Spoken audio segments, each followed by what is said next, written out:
यह कहानी एक लड़की की सच्ची घटना पर आधारित है। वह खुद अपनी इस सच्ची घटना के बारे में बता रही है। मॉनसून की छुट्टियां चल रही थी और एक बार मेरे पेरेंट्स किसी काम से बाहर गए हुए थे। मैं घर पर बिल्कुल अकेली थी। मेरी कॉलोनी एक बारेन बड़ी से पहाड़ के ऊपर थोड़ी सुनसान जगह पर थी। आमतौर पर वहां कोई आता जाता नहीं था। मैं ऐसे ही लेटकर टीवी देख रही थी, तभी किसी ने डोर बेल बजाई। मैंने कोई जवाब नहीं दिया, क्योंकि नॉर्मली उस वक्त कोई आता जाता नहीं था, और अगर मेरी फैमिली होती तो खुद ही दरवाजा खोलकर अंदर आ जाती। तो दूसरी बार भी घंटी बजी, लेकिन मैंने फिर भी ध्यान नहीं दिया। पर तीसरी बार वापस मुझे डोरबेल सुनाई दी तो मुझे थोड़ा शक हुआ। मेरे घर के प्रवेश पर एक बना सा लकड़ी का दरवाजा है और चारों तरफ दीवारें हैं, तो इस वजह से बाहर देखने का कोई भी जरिया नहीं है।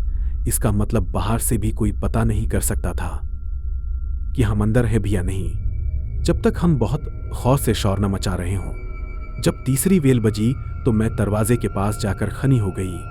कोई भी नॉर्मल 3 बार बेल बजाकर चला जाता है, लेकिन वो जो भी था उसने जोरों से दरवाजा पीटना शुरू कर दिया, जिससे मैं बहुत ज्यादा डर गई। तभी मुझे एक आदमी की भारी आवाज सुनाई दी। आदमी, मैं जानता हूं तुम अंदर हो, चलो चलो बाहर आओ। उसकी आवाज सुनकर मेरा दिल घबराहट के मारे दहल उठा। मैं यही सोचे जा रही थी कि उस आदमी को कैसे पता चला कि मैं अंदर हूं।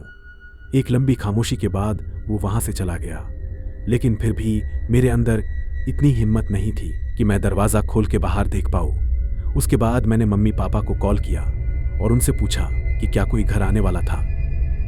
उन्होंने मना किया कि नहीं, कोई भी घर नहीं आने वाला था।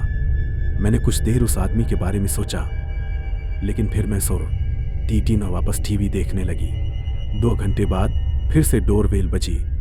मैं फिर से डर गई। इस बार मैं सहम उठी और मैंने टीवी की वॉल्यूम एकदम कम कर दी। इस बार मैं धीरे से पियानो रूम की तरफ गई और खिड़की से बाहर देखने लगी।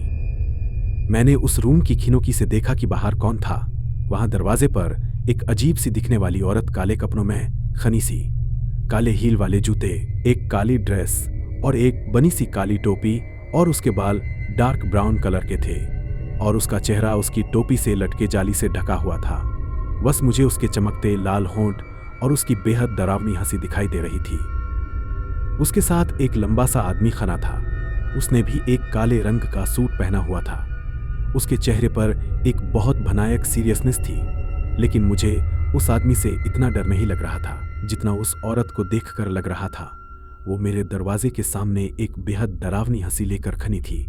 कुछ देर तक जब मैंने दरवाजा नहीं खोला तो वो वहां से वापस जाने लगी। वो आदमी भी उसके पीछे पीछे चला गया। उस रात मैं सो ही नहीं पाई, बल्कि मुझे काफी रातों तक मुझे ऐसा ही लगता रहा जैसे वो मेरे खिड़की के पास खड़ी और मुझे घूरे जा रही है। मुझे आज तक पता नहीं लगा कि वो औरत और वो आदमी को थे। क्या पहले भी घंटी उन्होंने ही बजाई थी? आपको क्या लगता है कि कौन थे वो लोग? कमेंट्स में जरूर बताइए। अगर मेरी ये कहानी आपको पसंद आई हो तो कमेंट शेयर जरूर करें।